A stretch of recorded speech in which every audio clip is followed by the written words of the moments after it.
What's up kalian para wibu? Kembali sama gue Rasam datang di video kali ini. Di video kali ini sebenarnya bukan podcast, karena gue sudah pakai baju seperti ini ya. Baju Nike, berarti kalian sudah tahu apa yang akan gue bahas kali ini, yaitu story Nike. Dan di sini sebenarnya ada guest star di sini ya. Ada Acit di sini. Cuman ada Padlan juga biasa, anak hilang di sini. Gak tahu kedengaran suaranya.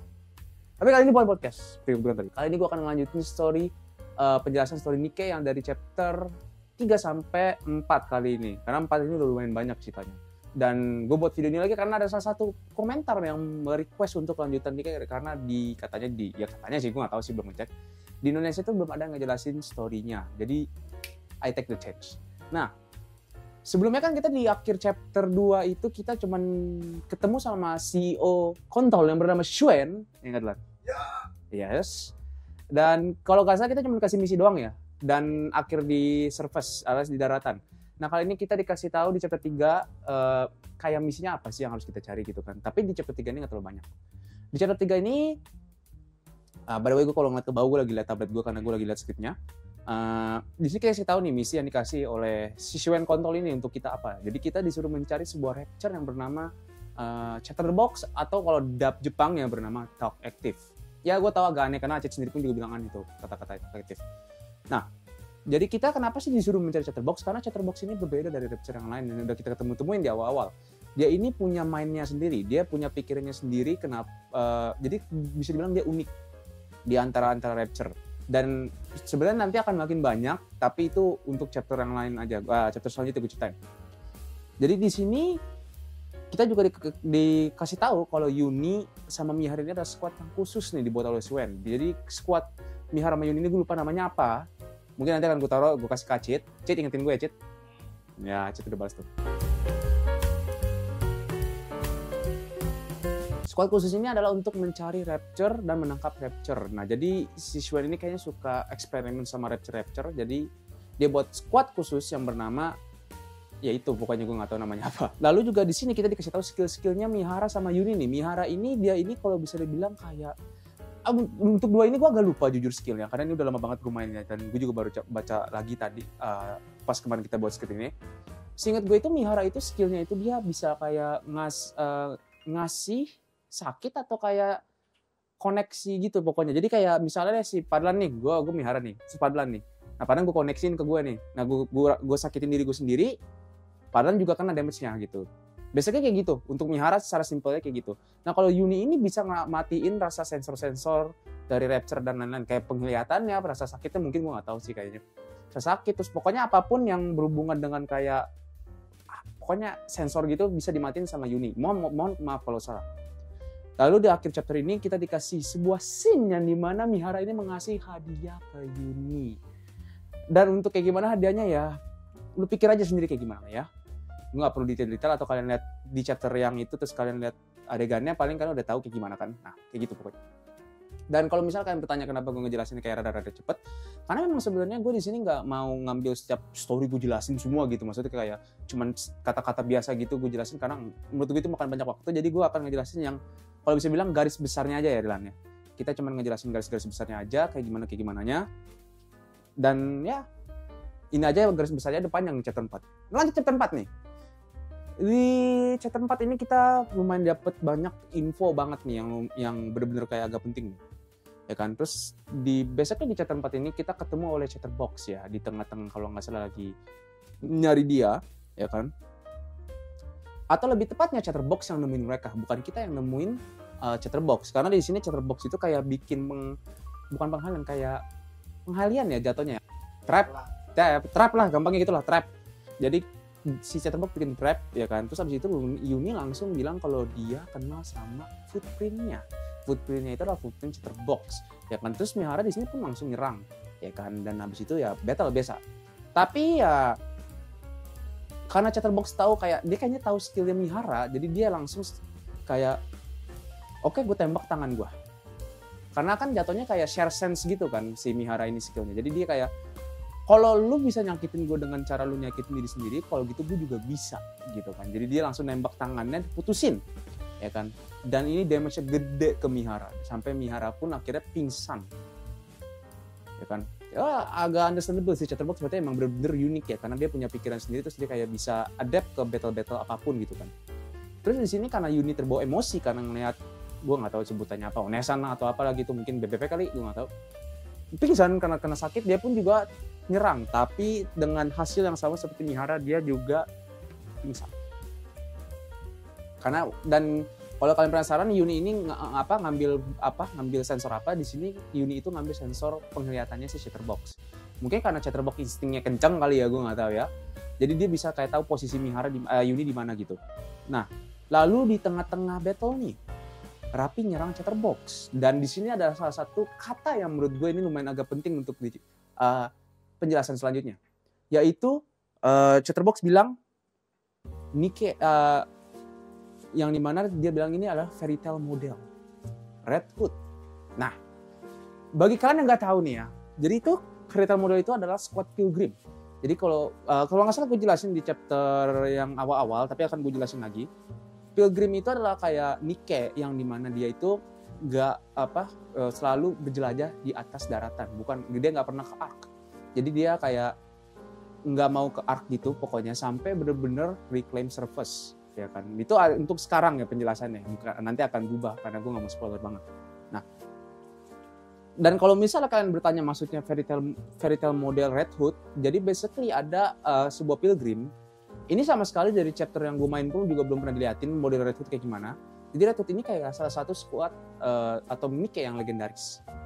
Jadi dia ini kalau bisa bilang OP. Nah, untuk kenapa ada Red Hood di Rapi itu sebenarnya spoiler banget, jadi gue nggak bisa ngasih tahu. Pokoknya gue tadi udah spoiler ya, maaf ya kalau gitu ya. Basically itu untuk penjelasan di chapter 10 nanti, itu masih lama pokoknya. Karena di chapter 10 atau 11 gue lupa, itu akan dijelasin lagi Red Hood. Nah, lalu tiba-tiba di saat kayak dia habis kayak biasa lah basa-basi gitu sama si Rapi, tiba-tiba ada sebuah lubang nih di dadanya si Chatterbox. Pada bingung semua dari mana, dan itu Rapi bilang itu dari sebuah senjata yang bernama anti-ship rifle. Cheat, anti-ship rifle apa, Cheat? Kayak meriam untuk nembakin kapal ya dong. Ya, oke. Kalau kata Cheat, tadi gue nggak tahu kalau benar atau enggak, adalah untuk nembakin kapal. Kalau menurut gue dari namanya kayaknya itu untuk ya basically anti-ship rifle, basically untuk hancurin kapal. Benar juga sih kata Cheat. Nah, dan lubang ini disebabkan oleh salah satu istri gue, yaitu bernama Snow White. Nah, Snow White ini adalah anggota Pilgrim yang gue lupa nama squadnya apa. Pokoknya Pioneer seingat gue namanya. Jadi dia ini adalah Pilgrim. Soalnya namanya Snow White. Ada Snow White, ada Red Hood. Ya kan? Nanti ada banyak lagi. Lalu di kesempatan ini ya kan, kita kabur. Karena si Snow White juga bilang, lu mundur. Lu beban buat gue. Biasanya kayak gitu saya tadi langsung, ya kan.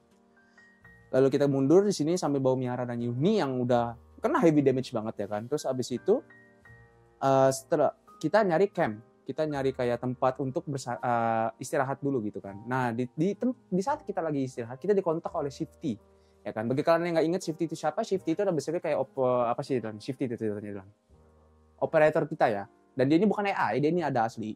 Jadi dia ini Shifty ini kontak kita dan bilang, lu pada ngapain gitu kan, lu ngapain ke daratan tanpa izin dari ofisial gitu kan.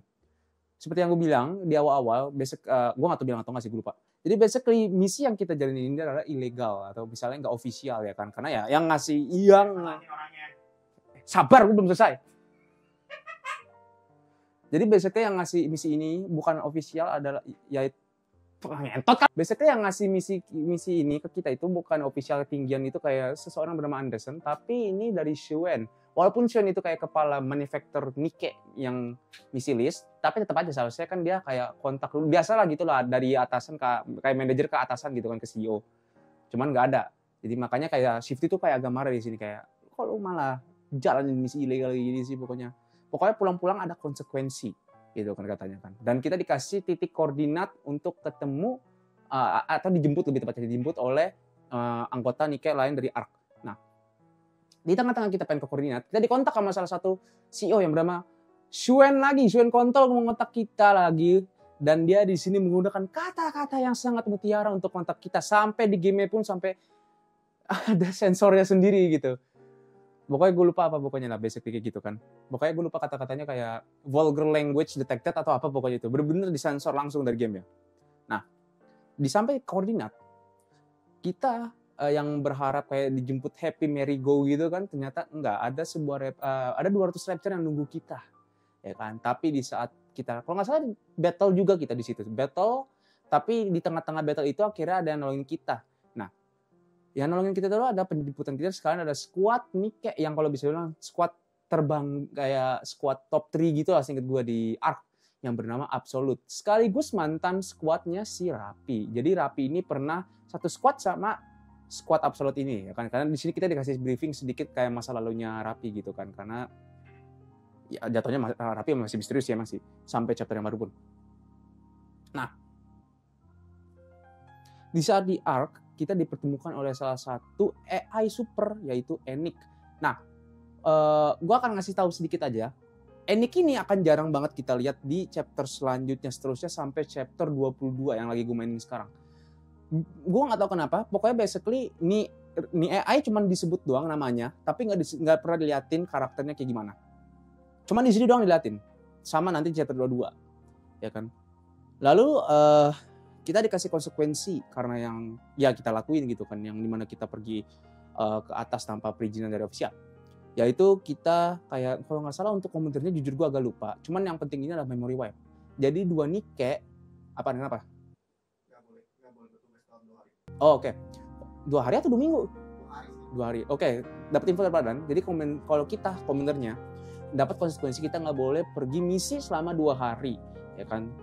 Memang kalau kelihatannya kayak kedengerannya kayak biasa aja gitu, cuma 2 hari doang gitu kan. Tapi kan karena commander kita alias kitanya itu kan di tempat outpost ya, yang dimana kayak tempat yang paling terbengkalai atau misalnya kayak buruk lah gitu ya kan. Mungkin itu kelihatan buruk banget ya kan. Tapi yang gue pengen pinpoint itu adalah memory wipe ini. Jadi basically 2 Nike harus di memory wipe. Dan 2 Nike itu adalah Mihara dan Rapi. Jadi bagi kalian yang nggak tahu memory wipe ini apa, basically bayangin HP kalian factory reset. Nah itu. Secara simpelnya kayak gitu. Jadi semua apapun memori dari kayak misi atau siapapun gitu, pokoknya basically dihilangin kayak ke factory setting kayak gitu basically. Nah, setelah di memory wipe dua karakter ini, dua Nike ini, Mihara berhasil di memory wipe, tapi Rapi enggak. Rapi berhasil di memory wipe, tapi entah kenapa memorinya masih ada di situ. Jadi dia di sini dibilang katanya, gue nggak hilang memorinya gitu. Terus ditanya, lu tapi memory wipe kan? Iya, gue memory wipe. Tapi memori gue masih inget, ya kan? Gue inget lu Anis Neon, ya kan?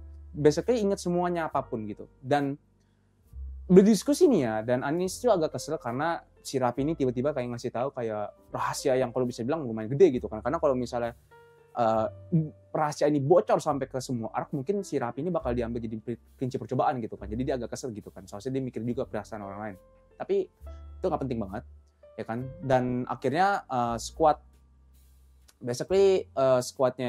Counters ini itu akhirnya berjanji untuk tidak pernah ngasih tahu ke siapapun kalau Rapi ini memang nggak memory wipe. Salah ngomong gue.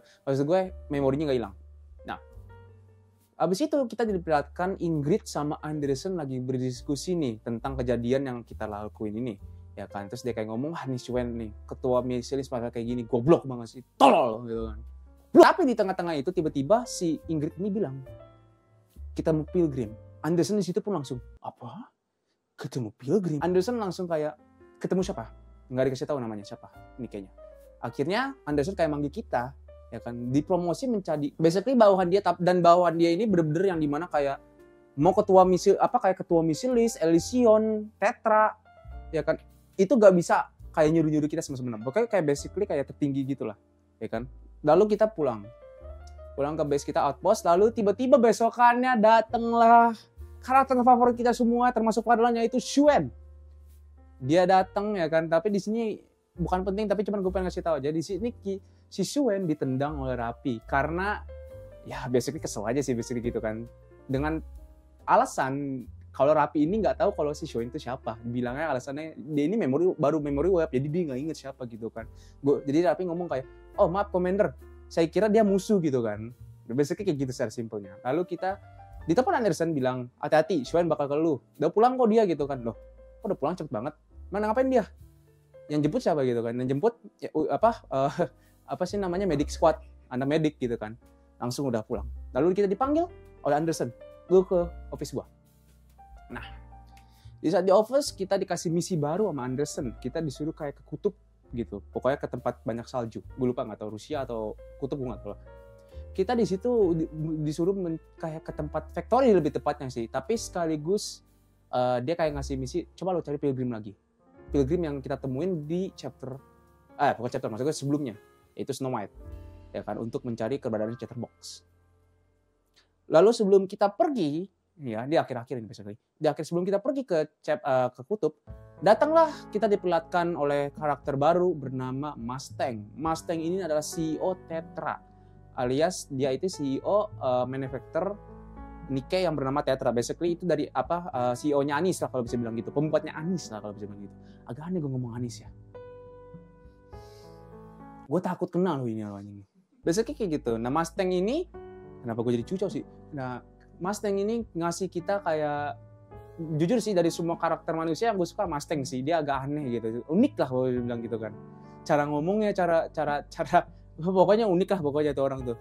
Nah kita kayak dikasih tahu kalau lu ini lagi terkenal di arc nih, di seluruh arc tuh lu lagi wangi banget gitu kan nama counters gitu kan. Lalu di saat kita di tengah-tengah setelah bacot gitu basa-basi, kita dikasih kartu nih. Kartu ini penting banget untuk kita ke factory yang disuruh sama Anderson, ya kan. Jadi dia tahu kalau misalnya kita pengen pergi ke factory yang ada di kutub gitu kan. Dia bilang nih, gue kasih kartu, tapi dengan syarat. Kartu ini nggak bisa nyala kalau lu nggak joget. Basically seperti itu. Lalu udah lanjut di chapter 5. Jadi mungkin sampai sini aja ya chapter 4, karena chapter 4 pun juga udah banyak banget ya kan. Jadi mungkin sampai chapter 4 dulu aja. Habis itu mungkin kalau misalnya kalian memang tertarik lagi, gue akan lanjutin lagi dari chapter 5 sampai chapter berapa? 6 kayaknya ya.